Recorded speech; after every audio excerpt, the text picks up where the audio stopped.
going to be a lot more common. A couple of years ago in Europe, they had that massive heat wave that killed 35,000 people. India didn't get as much attention, but the same year the temperature there went to 122 degrees Fahrenheit. This past summer in the American West, there were a lot of cities that broke all-time records for high temperatures and number of consecutive days with 100-degree temperature or more. 200 cities and towns in the West set all-time records. And in the East, there were a lot of cities that did the same thing, including, incidentally, New Orleans. So the temperature increases are taking place all over the world, including in the oceans. This is the natural range of variability for temperature in the oceans. You know, people say, oh, it's just natural, it goes up and down, so don't worry about it. This is the range that would be expected over the last 60 years. But the scientists who specialize in global warming have computer models that long ago predicted this range of temperature increase. Now I'm going to show you recently released the actual ocean temperatures.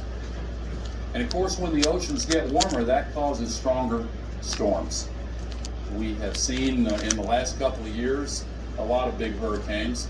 Hurricane Jeannie and Francis and Ivan were among them.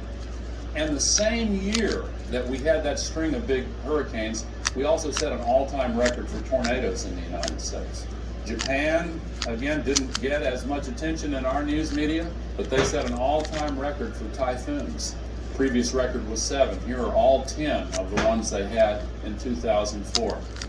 The science textbooks have had to be rewritten because they say that it's impossible to have a hurricane in the South Atlantic, but the same year the first one ever hit Brazil. That had ever happened before, and they had to get ready for it.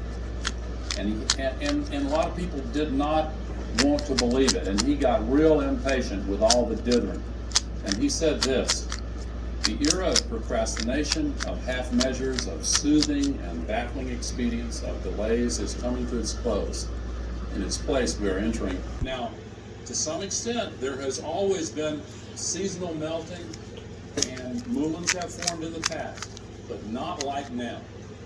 In 1992, they measured this amount of melting in Greenland. 10 years later, this is what happened. And here's the melting from 2005. Starting in 1964 with the Surgeon General's report, the evidence was laid out on the connection between smoking cigarettes and lung cancer. We kept growing tobacco. The two of us